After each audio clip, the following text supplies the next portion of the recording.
s'est fâché, dire, vous voyez le petit maigrelet que j'ai élevé là. Maintenant, il a compris qu'il n'est plus l'homme de Bongo, il est maintenant en Bapoum.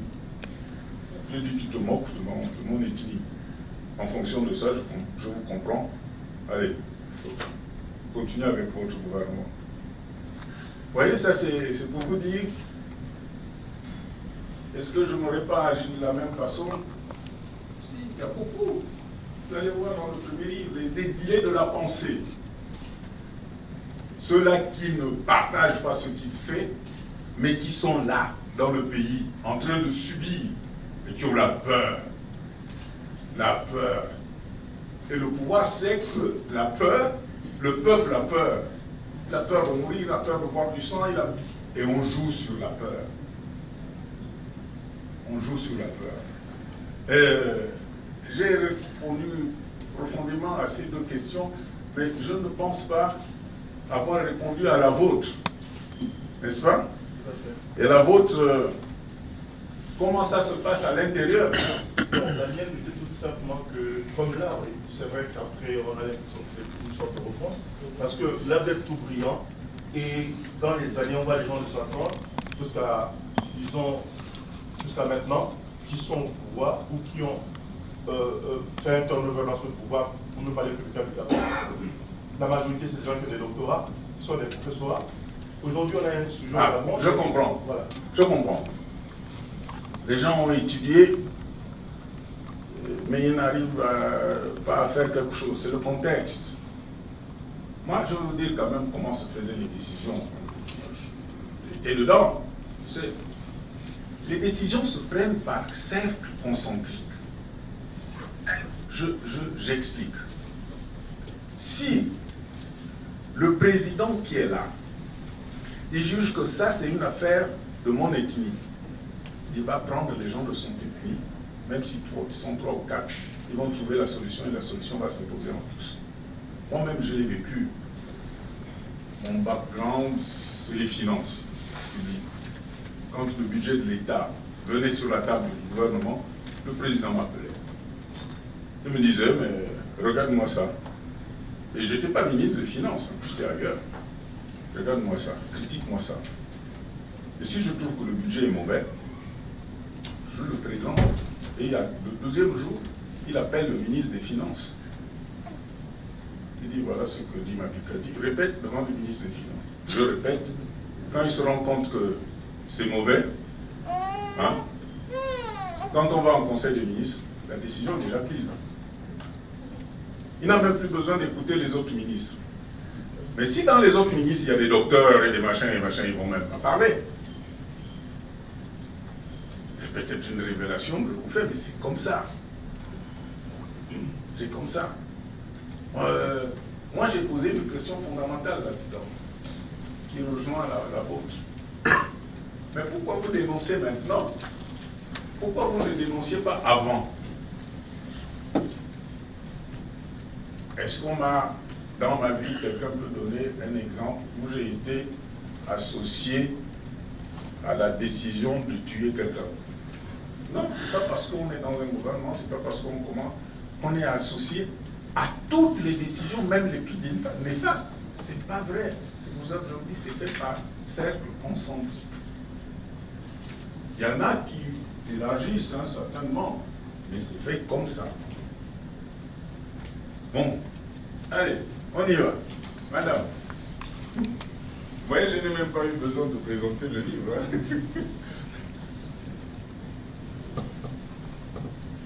Oui. Suzanne Moncassa, je suis d'origine congolaise, Kinshasa. Tout d'abord, je vous remercie pour le fait que vous avez écrit vos livres, parce que nous pouvons nous informer en lisant le livre. Je remercie Oscar qui a pensé à moi, parce que ça m'intéresse de participer à des échanges de ce type. Vous avez parlé des valeurs. Vous avez insisté sur la question des valeurs, de partage, par les biens communs. Ça suscite en moi une réflexion qui est la suivante. Ce qui se passe au niveau politique, je crois que ça se passe un peu au niveau de la famille. Quand vous avez votre famille déjà dans une petite famille, vous voyez la naissance des intérêts. Parce que ça fait partie de l'être humain. Parce que même à l'intérieur de la famille, vous avez toujours un enfant qui, à un moment donné, veut jouer au chef. N'est-ce pas? Nous connaissons ça. Et nous avons un père de famille ou une mère de famille qui essaie de régler des choses. Vous montez au niveau de la commune, vous retrouvez les mêmes choses. Vous montez au niveau mondial, vous retrouvez les mêmes choses. Donc là, moi, puisque vous avez l'expérience et que vous avez beaucoup réfléchi, j'aimerais que vous fassiez le lien avec ça et me dire l'Afrique dont nous rêvons tous, qui soit une Afrique qui fonctionne à l'intérieur du monde, comment vous faites avec ça? Parce que c'est quelque chose de profondément humain qu'on retrouve à tous les échelons. Alors ma question, vous avez parlé en présentant votre premier livre, vous avez dit, vous avez parlé des hommes politiques qui agissent ainsi et les raisons pour lesquelles ces hommes politiques agissent ainsi. J'aimerais bien que vous nous disiez un peu plus sur les raisons pour lesquelles les hommes politiques agissent de cette façon-là et qui font que l'Afrique, elle est là aujourd'hui et qui fait que nous nous réunissons aujourd'hui pour réfléchir. Merci beaucoup. Je vais rappeler la concision, parce que comme il y aura plusieurs interventions, s'il vous plaît, soyez concis. De l'idée internationale, un réseau d'associations africaines pour la promotion de l'éducation en Afrique. Monsieur le ministre, j'aurais voulu savoir, selon votre expérience, comment vous jugez l'impact de l'aide internationale dans justement la construction du rêve magnifique que vous proposez. Est-ce que vous voyez une façon de la modifier de façon à ce qu'elle ait un impact plus bénéfique aujourd'hui, tant pour l'aide privée, l'aide publique que l'aide privée, donc y compris d'ailleurs les transferts de la diaspora.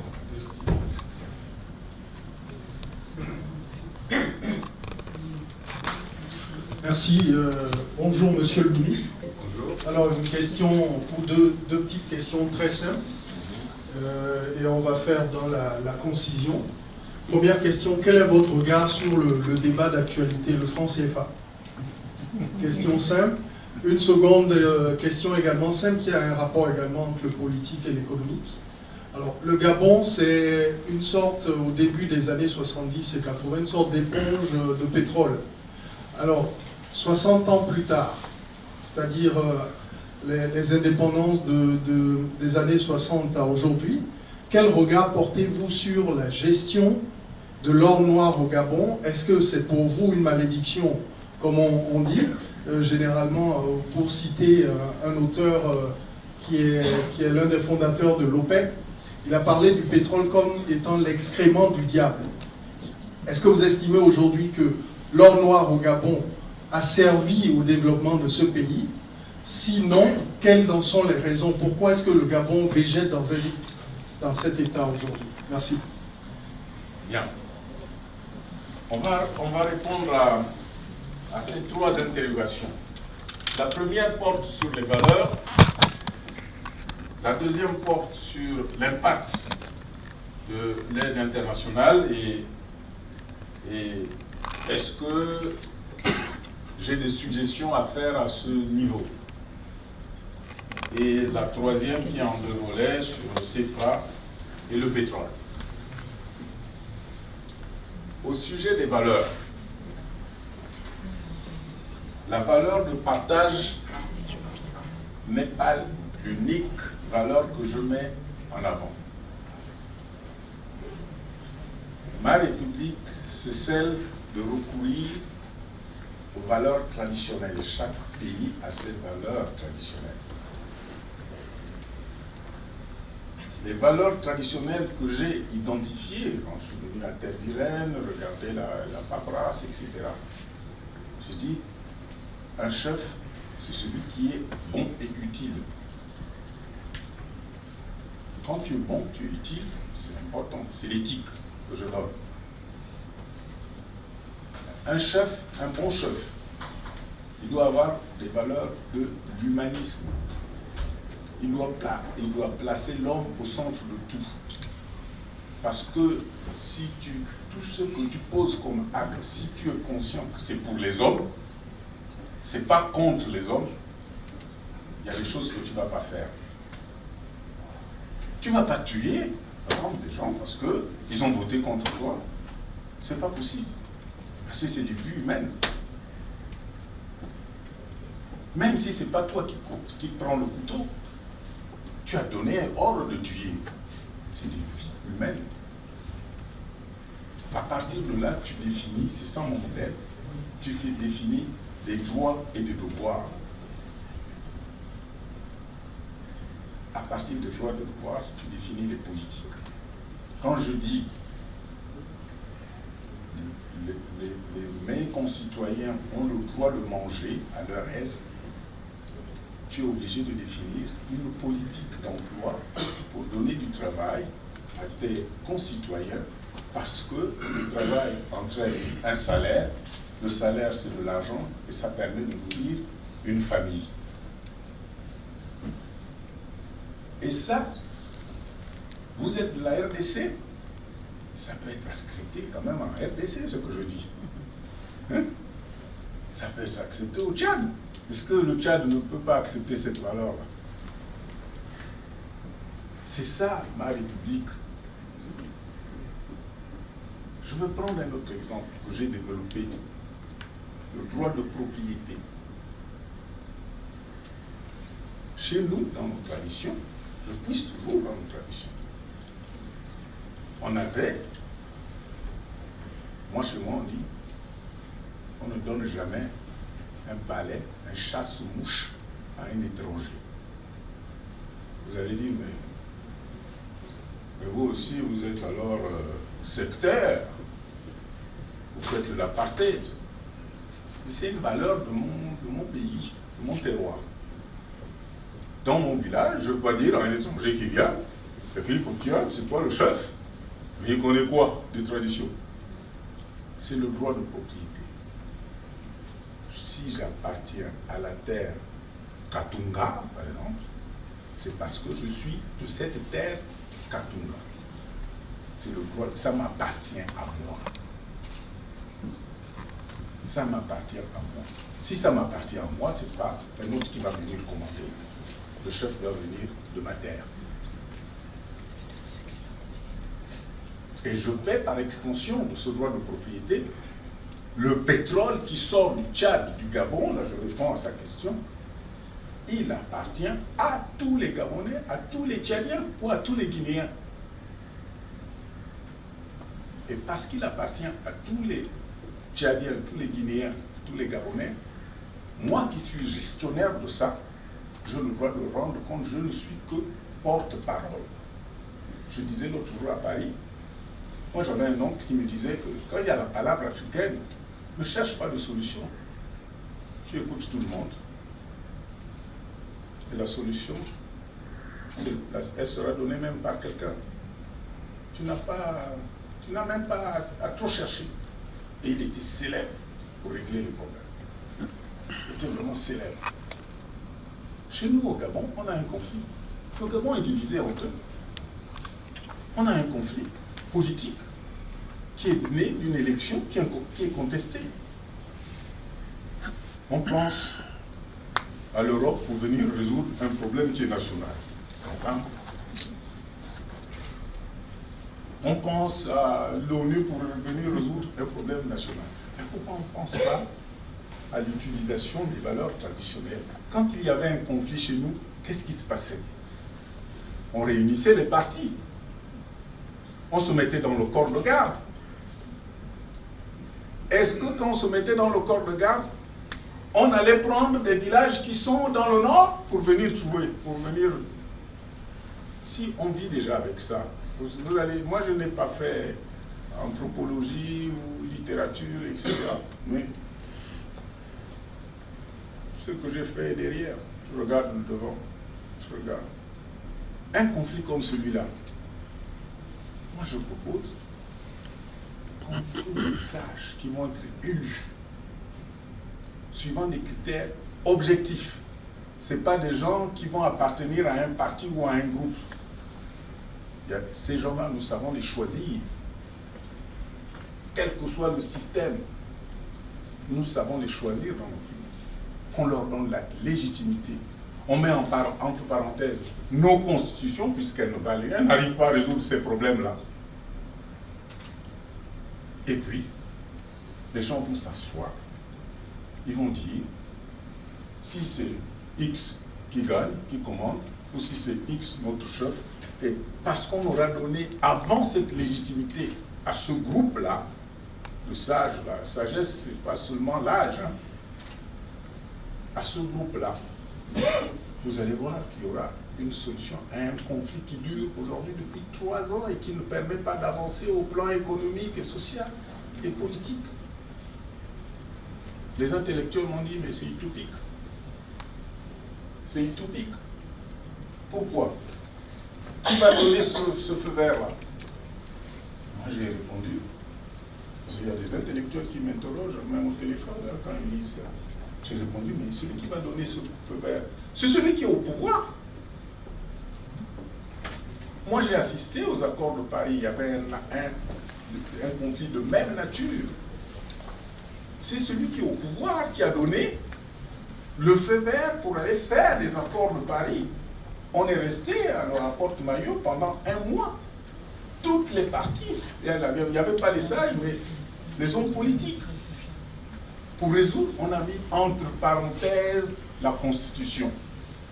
Et ce qui est sorti de notre conclave a été ensuite réintroduit dans les lois, dans la Constitution, et on a eu un apaisement. Un apaisement total. Mais l'histoire se répète. Pourquoi ne pas faire la même chose? Je n'invite pas les hommes politiques. Je ne dis pas à ceux qui commandent d'inviter les hommes politiques, mais de se référer vraiment aux traditions, parce qu'on sait, là on n'aura pas besoin d'ONU. Aux accords de Paris, on appelait les gens. Moi j'étais acteur, hein. Je racontais même à des compatriotes congolais. J'étais tellement jeune que quand on a donné des médailles à tout le monde, j'avais la médaille de commandeur, ou de la Légion d'honneur, le chancelier a dit, monsieur le président de la République, Mamika est trop jeune pour être commandeur. Et moi, je ne savais pas que comme ça, j'ai vu seulement à la télévision. On a donné des médailles à tout le monde. Et moi, on n'a pas cité mon nom. J'étais un grand acteur. Je dirigeais la commission économie et finances. Toutes les autres commissions politiques et machin, ils ont eu des médailles, pas moi. 3 ans après, je suis assis à la fête nationale. On m'apporte une chemise. Je regarde. Je suis commandeur. Monsieur n'a pas cité ça, je suis commandeur. Je dis, oh, mais il y a longtemps, oui. Pourquoi on n'a pas donné ça? On me dit à côté, l'aide de camp qui m'a apporté le chancelier avait caché ça. Et le président s'est fâché tout à l'heure. Donnez-lui, même s'il est jeune. Vous voyez, madame, je ne sais pas si je réponds. Donc, ces choses-là, on sait le faire. Il y a les spécificités. La RDC ne peut pas être comme le Gabon à 100%. Mais sur l'essentiel, la RDC peut être comme le Gabon, comme le Tchad. Et mon droit de propriété, à propos du pétrole, monsieur, mon droit de propriété, comme le pétrole appartient à tous les Gabonais, ceux qui gèrent le pétrole doivent rendre compte. Le droit de propriété doit pouvoir donner par des actes de loi la possibilité à tout Gabonais qui sent que ses intérêts ne sont pas bien gérés parce qu'il est propriétaire de ce pétrole, de porter plainte ou de demander les comptes. Mais pour faire ça, il faut que les juristes travaillent pour encadrer la chose dans des lois. Voilà, c'est aussi simple que ça. Moi, quand j'ai écrit ça, je ne savais pas qu'il y aurait un problème foncier au Gabon. Ces 3 dernières semaines, c'est le problème foncier qui occupe le Gabon, non? On voyait, même quand on parcourt les forêts gabonaises, pour ceux qui sont africains, on voyait propriété privée, défense de toucher. Pour faire une plantation, hein, propriété, terrain ancestral, terrain ceci. Moi, il y a 1 an, quand j'achevais d'écrire ce bouquin, j'ai parlé de ce problème. Je dis, vous voyez, nous avons une possession effective, mais qui n'est pas juridique. Nous possédons, mais nous n'avons pas la propriété. Il appartient à l'État de transformer la possession en propriété en mettant la loi pour dire, moi je suis d'un clan où on a des marigots pour nous. Personne ne va pêcher là-bas si ce n'est pas du clan. Mais il faut que ces marigots-là, puisque nous sommes dans la modernité, nous appartiennent. Si on avait transformé ça, on ne verrait pas toutes ces sociétés indiennes et chinoises qui viendraient prendre les forêts sans laisser quoi que ce soit aux paysans qui sont là, ou en négociant. Je vous assure, c'est ahurissant. Moi, j'ai vu dans des villages une société indienne qui fait le palmier à huile. Je le dis parce que je sais, il y a des autochtones du village qui ont dit qu'on ne donne pas nos forêts pour faire, ou nos savanes pour faire le palmier à huile. Vous savez la réaction de la société? Dans tout le village, on va mettre des panneaux solaires. Et la personne qui s'est opposée n'aura jamais de panneaux solaires, donc pas d'électricité. Ça va durer 1 an. Mais vous vous rendez compte? On a donné des millions de dollars pour la protection de la nature il y a à peine 3 semaines ou 1 mois. Mais protéger la nature, c'est quoi? C'est protéger les arbres et les hommes qui y vivent. Comment on les protège? Les animaux qui sont là-dedans, comment on les protège? Les hommes qui font les plantations, comment on les protège? Voilà, c'est des problèmes profonds que moi je pose et que l'on retrouve au Soudan, en Afrique du Sud, au Congo, Brazzaville ou au Congo-Kinshasa. Si vous ne les retrouvez pas, vous avez mon adresse. Dites-moi, monsieur Mavika, vous avez tort. Est-ce que j'ai répondu à toutes les questions sans... Le franc CFA et le... Ah. Alors, moi je traite le franc CFA et le problème de l'aide, je traite ça à travers ce que je propose à la fin. Je propose une conférence sur l'indépendance de l'Afrique. Une conférence qui devrait réunir l'élite. Moi, je n'entends pas l'élite, celui qui a le diplôme. C'est celui qui travaille, c'est le syndicaliste. Parfois, ils sont plus mûrs que nous, plus expérimentés, même sans diplôme. Parce qu'il y a des syndicalistes aussi qui sont diplômés. Mais des deux bords. Le reste du monde et l'Afrique. Mais pour venir à cette conférence, il faut que l'Afrique se prépare. Et au cours de cette conférence, on pose ces problèmes d'évaluation, de parité, de fonds, de monnaie, etc. On pose ce problème de l'utilisation de l'aide internationale. Moi, je ne suis pas intelligent au point de supplanter les intelligences des autres hommes. Je suis sûr que ce groupe que l'on appelle cette réunion va dégager les solutions consensuelles pour que ces problèmes-là n'existent plus. Je suis économiste, je sais de quoi je parle si je veux parler du CFA. Voilà, vous lirez. J'aborde le problème de l'aide internationale dans le cadre de la mauvaise utilisation par nos propres pays de l'aide internationale. Comme j'aborde le problème du parachutage des chefs qui sont chez nous par des personnes extérieures aux pays africains. Tous ces problèmes-là, il faut les mettre. C'est un ensemble. La dignité, la concertation, l'économie, le droit, c'est un ensemble de choses. C'est peut-être la nouvelle indépendance. Vous allez dire, mais c'est des vœux pieux, comment vous allez faire? Moi, je prends un pari. Si Dieu me donne la vie, cette conférence se fera. Je travaillerai les prochains jours pour qu'il y ait cette conférence. Moi, je compte sur des valeurs. En Afrique, il y a des valeurs. Le président du Ghana, le président... Excusez-moi, peut-être qu'il y a des gens qui sont contre le président Kagame, mais il y a quand même des éléments positifs. ces gens-là peuvent nous écouter. Il faut qu'on fasse cette conférence. Mais peut-être que je ne la ferai pas parce que c'est un risque que je prends. Je disais encore aux compatriotes, on peut me tuer parce que je propose de telles idées. On peut me tuer. Et c'est facile de me tuer, hein, c'est très facile. On peut me tuer. Mais je trouve que ce n'est pas la peine d'aller en guerre. Il faut la plume et le verbe autour d'une table. On pose bien les problèmes, ça se prépare bien. Même si ça prend 1 an, nous aurons une deuxième indépendance. Indépendance, chacha.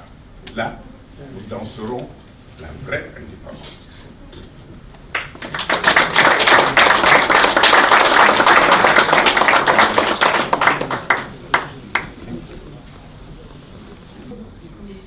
Ma question repose en fait sur l'Union africaine. Quelle est votre pensée, quelle est à votre avis la place aussi du Gabon à l'intérieur de l'Union africaine? Parce que vous parliez en fait de l'identité africaine, etc. Mais l'Union africaine existe déjà. Et aussi, je voulais faire une remarque concernant en fait, les ouvrages, parce que ça reste étonnant, parce que vous avez fait une certaine introspection sur vous, de comprendre en fait ce que c'était la vie d'un réfugié, le fait d'être exilé, pardon. Donc tout cela, ça reste quand même d'une volonté en fait que les Gabonais puissent vraiment vous connaître.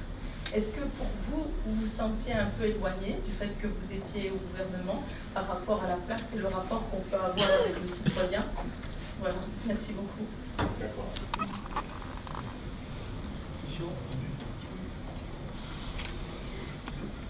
Ok, merci Monsieur le ministre. Claude Kakanou, d'origine camerounaise. Que pensez-vous de la libre circulation qui peine à se mettre en place dans la zone CEMAC, alors qu'en Afrique de l'Ouest c'est le cas depuis plusieurs décennies? Ma deuxième question concerne la République des valeurs que vous prônez.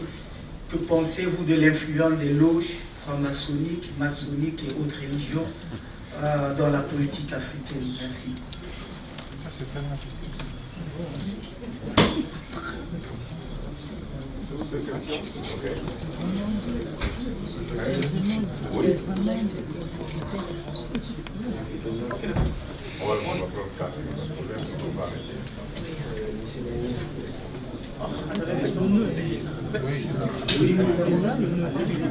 Oui, monsieur Major Sandegui. Voilà. Monsieur le ministre, chez nous, il y a une sagesse, quoique vous et moi la connaissions peut-être, qui dit qu'un enfant bègue, si on ne saisit pas la portée de son message au début de son propos, peut-être qu'à la fin, on peut au moins le saisir. Voilà. Mais vous êtes sur le point de conclure. Je reviens toujours sur cette République de demain. Et comme disait la dame il y a un instant, il y a l'Union africaine qui existe. Alors, au sein de l'Union africaine, les valeurs africaines devraient être censées être promues, mais sans pour autant regarder quoi que ce soit. En tant que ministre, vous savez très bien que l'Union africaine est sous l'emprise de la France. Entre guillemets, c'est presque une entité française comme l'est la France-Afrique, puisque c'est la France qui chapeaute aussi cet organisme africain. L'Union africaine, je dis bien. Oui, oui, l'Union africaine est sous l'influence de la France. Alors, monsieur le ministre, ces valeurs africaines qui pourraient faire l'Afrique de demain, comment pouvez-vous, sans pour autant les idéaliser, comment pouvez-vous les mettre en place? Vous avez évoqué ici l'aspect du franc CFA que vous pourrez peut-être aborder avec les personnes qui voudront bien vous suivre, mais est-ce que vous avez réfléchi aussi au genre de personnes que vous pouvez contacter pour pouvoir mettre en place cette Afrique de demain afin que ces valeurs que vous prenez tant soient prises en compte et que nous aspirons réellement à vivre cette Afrique que nous souhaitons tous vivre?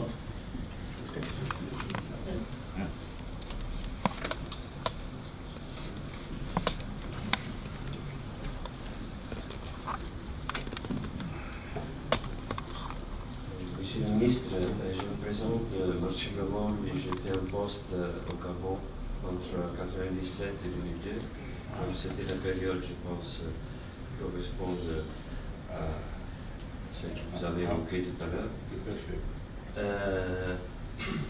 En vous entendant parler de l'indépendance, je pense que, et je me limite au Gabon, peut-être la même remarque concerne d'autres pays, je pense qu'il y a lieu d'une nouvelle indépendance. Et pas par rapport à une puissance coloniale, mais entre une partie de la population et celles qui ont le pouvoir. Et je ne parle pas seulement du pouvoir politique, mais un pouvoir économique qui est devenu exorbitant. Dans le sens que, dans la période dont je vous ai parlé, il y avait le président Omar Bongo qui disait d'habitude qu'il se faisait le mérite d'avoir gardé la paix dans le pays. Et la réponse était oui, mais on ne mange pas la paix. N'est-ce pas?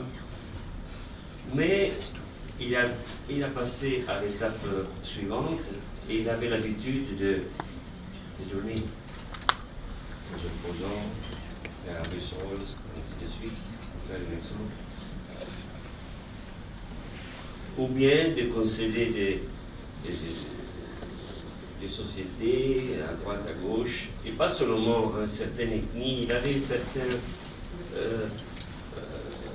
ouverture et aussi compréhension qu'il ne fallait pas seulement privilégier une certaine ethnie par rapport aux autres, mais avoir un certain partage de la richesse. Après, je pense que le problème qui se pose, et ça ne dépend pas d'une élection présidentielle, avec ça on ne va pas résoudre, c'est qu'il y a une telle habitude ancrée dans ceux qui ont eu le pouvoir par concession, mais qui profitent de ça, et pas pour donner, mais pour prendre.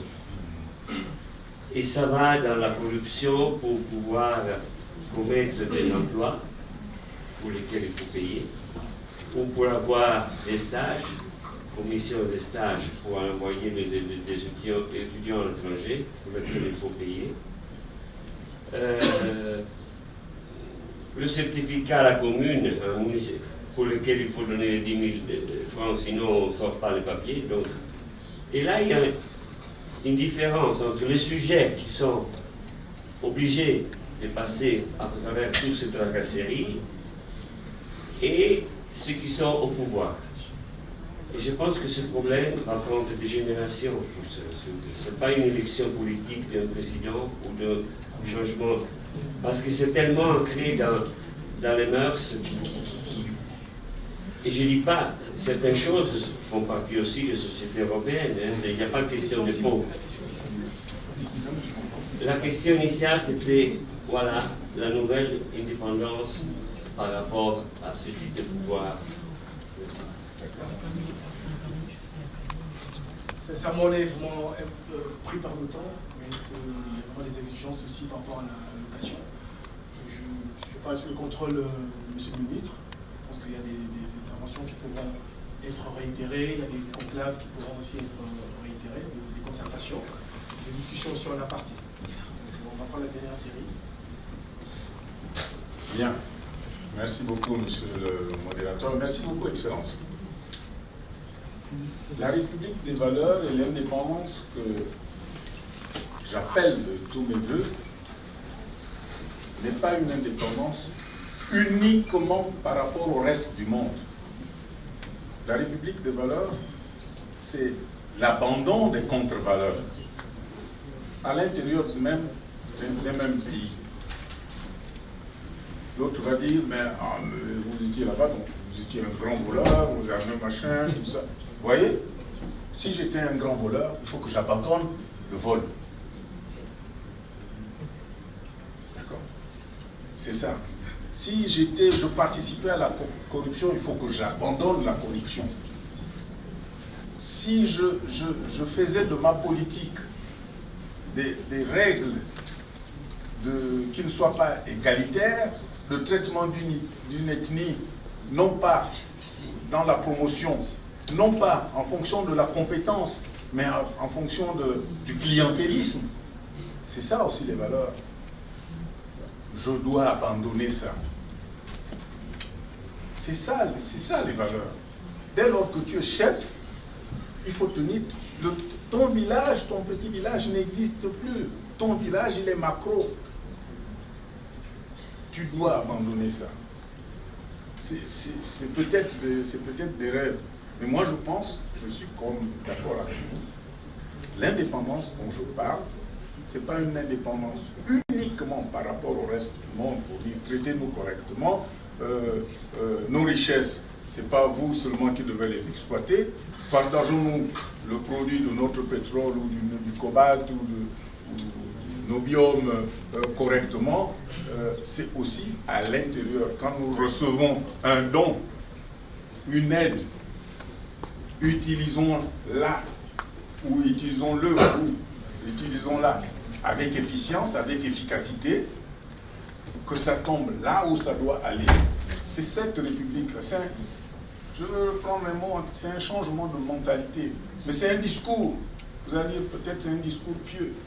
Mais quand nous serons nombreux à dire ce discours, nous ferons attention. Et quand vous parlez de l'Union africaine, moi, je ne sais pas je suis ignorant. Je ne sais pas ce qui se passe là-bas. Mais je dirais que si l'Union africaine peut prendre un peu de son temps pour lire ce qui est écrit et être avec nous dans le bateau pour dire « Ah, mais ça c'est bon, on avance et pour nous accompagner » ou même pour assurer le leadership de ça, c'est formidable. Donc c'est, à travers votre question, c'est un appel à cette Union africaine. Pour dire, mais réveillons-nous, comme je disais dans le film. Réveillons-nous. Réveillons-nous et changeons un peu de direction. Nous ne sortirons jamais, en tout cas moi je le dis, l'indépendance politique va de pair avec l'indépendance économique. Si nous ne sommes pas indépendants politiquement, parce que c'est ça qui n'existe pas encore, nos anciens, ils ont travaillé, les Nkrumah, ils ont travaillé pour ça. Mais ce n'est pas encore fini. Parce qu'on a vite sursauté de joie. Il y avait encore des choses à résoudre. C'est sur ces choses à résoudre qu'il faut faire. Mais à l'intérieur de nos pays et aussi nos pays vis-à-vis de l'extérieur. Vous voyez, moi je ne dissocie pas les deux. Je ne suis pas pour dire écartons-le. Non, c'est pas possible. Comment on veut écarter? Nous dormions peut-être sur le nodium ou le coltang. Est-ce qu'on savait que le coltang ou je sais pas, ceux qui marchent dans les téléphones, on ne le savait pas. Maintenant que c'est découvert, on se dit, mais attention, qu'est-ce que vous gagnez, machin, mettons-nous autour de la table. Mais nous aussi, quand on récolte cela, il faut que ça serve au développement. Il faut que ça serve au développement. Le pétrole doit servir au développement. À la dignité, quand tu sais que c'est l'humanisme, là, c'est pas un mot. Quand tu sais que mes hommes ne mangent pas, il y a des choses que tu peux ne pas faire. Mais il y a peut-être des choses aussi que j'ai eu à faire qui sont dures. Ils sont durs. Mais c'est un rêve. Il y en a qui ont rêvé, me disait mon grand frère, Martin Luther King a fait un rêve il y a longtemps. Et s'il pensait ce jour-là qu'il aurait quelqu'un comme Barack Obama, il verrait quelqu'un comme Barack Obama devenir président. Mais c'était un rêve. C'est un rêve. Et les Américains blancs, noirs, jaunes, ils se sont mis autour là, pour qu'il soit président. Donc il y avait les blancs et les noirs qui l'ont poussé vers la présidence. Donc il est permis de rêver et c'est avec le rêve que l'on construit, comme on a dit un des pères de l'Afrique, M. Nelson Mandela. Et sur ce, je vais respecter la parole du modérateur, nous allons passer peut-être aux choses plus sérieuses. Et on va vous inviter, je pense, à partager un verre et son pain.